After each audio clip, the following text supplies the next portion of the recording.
Hello प्यारे बच्चों, कैसे हैं आप सभी। और स्वागत है आप सभी का आज की क्लास में। और आज की क्लास में हम लोग बात करने वाले हैं प्रश्नावली 8.1 का। ठीक है, त्रिकोणमिति का क्वेश्चन है। ठीक है, और प्रश्नावली फर्स्ट वाला है 8.1। ठीक है, और इसका 1 नंबर क्वेश्चन है। पहला नंबर देखिए, पहला नंबर क्वेश्चन में कह रहा है कि त्रिभुज ए बी सी में जिसका कोण बी समकोण है, ए बी 24 सेमी है और बी सी 7 सेमी है।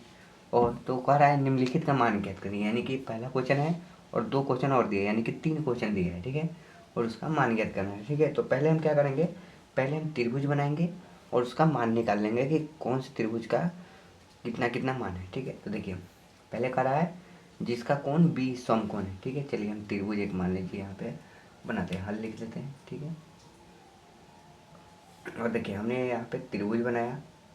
ठीक है, और देखिए समकोण त्रिभुज किसे कहते हैं, तो समकोण त्रिभुज मतलब कि जो ये बीच में जो बीच वाला कोण बनता है ना, ये वाला, इसी को समकोण कहते हैं। 90 डिग्री कोण, इसको समकोण कहते हैं। ठीक है, और कह रहा है ए बी, तो पहले हम इसका नाम दे देते हैं। यहाँ पे दे दिए ए, ये हो गया बी, चूँकि बी समकोण कर रहा है तो बी समकोण, और ये हो गया सी। अब देखिए ए बी कह रहा है 24 सेमी। ठीक है, तो ये ए बी है तो ये 24 सेमी लिख देते हैं। ठीक है, बी सी करा है 7 सेमी, तो बी सी ये है तो 7 सेमी, इसको कर दिए 7 सेमी। अब देखिए आप लोग करें, देखिए तो जिसका, तो निम्नलिखित का मान क्या कर रहा है ज्ञात कीजिए। ठीक है, तो देखिए इसमें या तो होगा ये लंब होगा, अगर कोण सी पे बनेगा तो ये लंब होगा और ये आधार होगा, और अगर कोण यहाँ पे ए पे बनेगा, ए पे, तो ये आधार हो जाएगा और ये लंब हो जाएगा। तो हमारे पास क्या चीज़ है, 2 चीज़ तो है नहीं, लेकिन कर्ण नहीं है, तो हम पहले कर्ण निकालेंगे। ठीक है, और कर्ण कैसे निकालेंगे, तो यहाँ पे लिखेंगे क्या चीज़, पाइथागोरस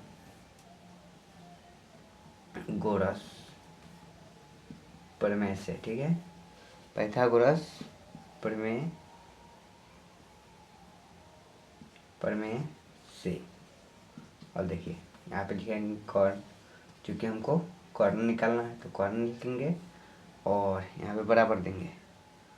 कर्ण को हम लोग एच भी लिखते हैं। ठीक है, रूट देंगे और यहाँ पे कर देंगे लंब का स्क्वायर और जोड़ में आधार का स्क्वायर। ठीक है, लंब हमारे पास 24 है तो 24 का स्क्वायर कर देंगे, 24 का स्क्वायर, और आधार क्या है 7 है तो 7 का स्क्वायर कर देंगे, 7 का स्क्वायर। अब देखिए इसको कीजिएगा तो 24 का स्क्वायर कीजिएगा तो ये आएगा 556। ठीक है, 556 नहीं, 576, और प्लस में 7 सते 49, 7 का स्क्वायर 49 हो जाएगा, और इन दोनों को जोड़िएगा तो ये हो जाएगा 9 6 15 के 5, हाथ में 1, 7 4, 11 1, 12 के 2, हाथ में 1, 5 1 6, यानी कि 625। और 625 का रूट हटाइएगा तो ये हो जाएगा 25 का होता है 625, तो ये आ गया 25, यानी कि हमारे पास ए सी भी मालूम हो गया 25। ठीक है, ए सी भी अब हम आराम से निकाल सकते हैं। देखिए देखिए इसके नीचे लिखिएगा आप लोग। ठीक है, इसके नीचे लिखिएगा। ठीक है, अब हम करेंगे क्वेश्चन नंबर 1 लिख लेंगे यहाँ पे, और लिख देंगे साइन ए, और लिख देंगे क्या चीज़, कॉस ए का मान पूछ रहा है। ठीक है, साइन ए का मान, तो हम लिखेंगे क्या चीज़, तो लंब बटा कर्ण होता है, लंब बटा क्या होता है, कर्ण होता है, और कॉस ए। ठीक है, कॉस कॉस अगर निकालना है तो कॉस का फॉर्मूला क्या होता है, कॉस का फॉर्मूला होता है आधार बटा कर्ण। ठीक है, आधार बटा कर्ण। आप चाहें तो इसको पूरा लिख सकते हैं, या शॉर्ट में आ लिख के 0 बैठा दीजिएगा तो भी हो जाएगा। ठीक है, इसको लिख सकते हैं आधार। ठीक है, इसको लंब लिख सकते हैं। ठीक है, अब देखिए बराबर कीजिएगा। देखिए यहाँ पे जो देखिए साइन ए, यानी कि ये इसका मतलब, कहने का मतलब है कि जो ये कोण है, ये वाला कोण, ये एंगल यहाँ पे बन रहा है। ठीक है, एंगल यहाँ पे बन रहा है, और देखिए एंगल और जो जो मतलब कोण है, उसके जो एंगल और कोण के मतलब लकीर वाला, वो हो जाता है आधार, और जिस पे एंगल नहीं बना रहता है, मतलब जो कोण नहीं बना रहता है थीटा, ठीक है, उसको लंब कहते हैं। तो देखिए ये हो गया हमारा क्या चीज़, ये के लिए हो गया, ये आधार हो गया और ये लंब हो गया। ठीक है, अब देखिए यहाँ पे लंब बटा कर्ण पूछ रहा है और ये तो कर्ण हो ही गया, अब सभी मालूम नहीं कर्ण हो गया। और देखिए लंब कितना है, तो देखिए लंब है 7 तो 7 लिख देंगे। और देखिए कर्ण कितना है, तो कर्ण है 25 तो 25 लिख देंगे।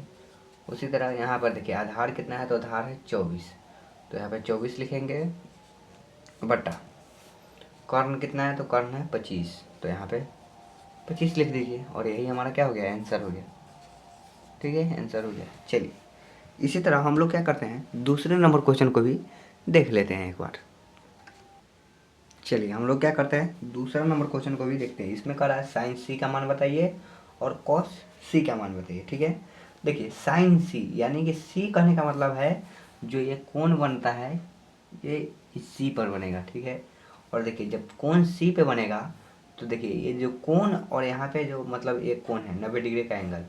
ठीक है, 90 डिग्री का कोण और ये वाला कोण, ठीक है, थीटा वाला कोण, ये थीटा वाला कोण, ये दोनों के बीच के मतलब जो लकीर होगा, जैसे कि देखिए यहाँ पे बना और यहाँ पे बना, तो इसके नीचे वाला ये हो जाता है आधार और इसके सामने वाला हो जाएगा, ये हो जाएगा लंब, और जो ये कोण के सामने ये आपको मालूम है ये कर्ण होता है। ठीक है, और देखिए पहले वाले क्वेश्चन में कोण ए पे बन रहा था, ठीक है, और इसमें बन रहा है सी पे, तो हम मतलब बी और सी क्या हो गया, आधार हो गया, और ए भी लंब हो गया और ए सी कर्ण हो गया। देखिए साइन सी कह रहा है, तो साइन सी देखिए साइन साइन का मान निकालने के लिए क्या होता है, तो साइन बराबर होता है क्या चीज़, लंब बटा कर्ण होता है। चलिए आपको मालूम है। ठीक है, अब देखिए लंब, इसको ऐसे नहीं लिखिए, थोड़ा अच्छा नहीं लग रहा है ना, इसको थोड़ा मतलब यहाँ पे पहले लिख दीजिए साइन सी। ठीक है, और बराबर दे दीजिए और यहाँ पे लिख दीजिए लंब बटा कर्ण। ठीक है, अब देखिए लंब क्या है, तो लंब हो गया यहाँ पे 24 और देखिए कर्ण कितना है, तो 25 तो 25 लिख दीजिए। उसी तरह देखिए और पूछ रहा है क्या चीज़, कॉस सी का मान बताइए, तो कॉस बराबर होता है आधार बटा में कर्ण, आधार बटा में कर्ण होता है। आधार कितना है, तो आधार है 7 तो 7 लिखेंगे, और देखिए कर्ण कितना है, तो 25 है तो 25, और ये हमारा हो जाएगा आंसर। तो पहले का हम लोग क्वेश्चन दोनों सॉल्व कर दिए। ठीक है, अब चलेंगे दूसरे नंबर क्वेश्चन में।